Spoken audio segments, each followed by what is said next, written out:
నీకు ఈశ్వరుడు ఎప్పుడు ఏమిచ్చాడో దానికి తృప్తి పడు. ఆ తృప్తికి కారణం ఉండక్కర్లేదు.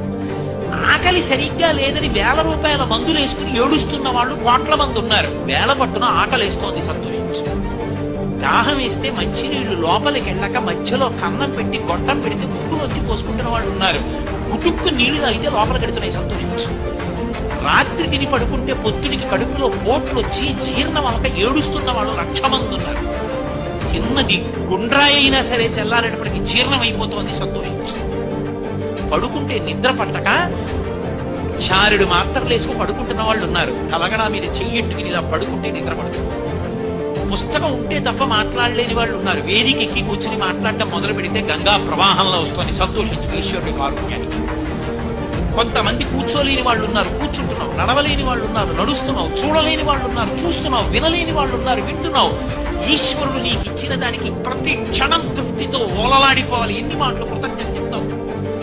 అది మానేసి ఎప్పుడు ఏదో పోయిందాన్ని తలుచుకుని ఏడవడం కాదు, వచ్చేదాన్ని ఊహించుకుని అలా జరిగితే బాగుండని కలువమలు ఎగరేయడం కాదు. ఇప్పుడు ఇక్కడ నీకు ఈశ్వరుడు వర్తమానంలో ఏమిచ్చాడో దానితో తృప్తిగా ఉండడం అలవాటైతే వాణ్ణి మించిన భాగ్యవంతుడు లేడు. అదే